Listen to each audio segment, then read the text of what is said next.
Jack Wallace, Paralympic sled hockey.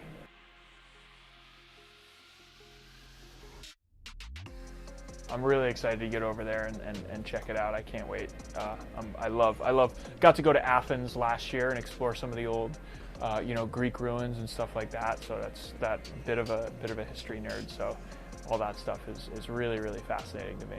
Opening ceremonies are such an iconic event and moment, and I'll never forget my first one in Pyeongchang, walking out that tunnel with all your teammates. It's so special, and it truly solidifies that moment. You realize you're here, you're doing this, let's go.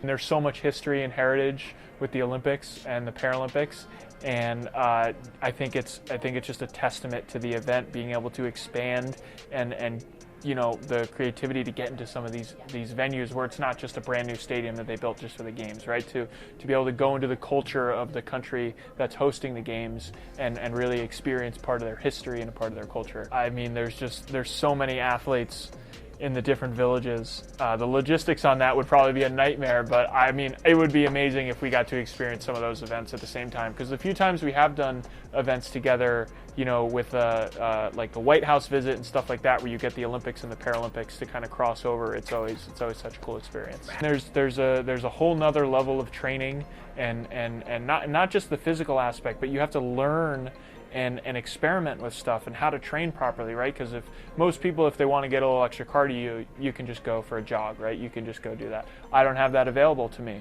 but I also need to figure out, well, if I'm only training my upper body, how can I get cardio in that's not going to put the same strain on my shoulder and elbows that the hockey's going to, right? Because I don't want to overuse those joints. So you need to be really creative and really smart with how you train effectively for the Paralympics. I'm just one of those guys that can put on weight, but it's hard to get off weight, right? So I got to be real careful with my nutrition, my dieting, because after the games in 22, I think I weighed 205 pounds when I got there, and I think a month later, after I was home for a few weeks, I was like 230, right? So it was, I can put on weight, no problem.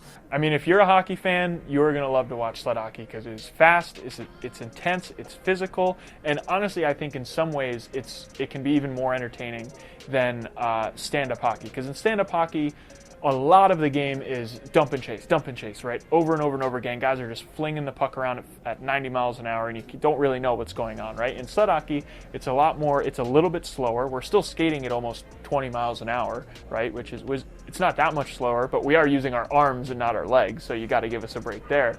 But then you get this really cool skating pattern that happens in sled hockey because we don't skate backwards, right? So you have players looping and creating these intricate plays where it's not just a guy stopping on a dime and backing up, right? You need to do a loop, or you need to angle someone off in a really smart way because you're not as dynamic as a stand-up skater. So yeah, I think in a lot of ways, if you're a hockey fan, you're really going to enjoy watching sled hockey.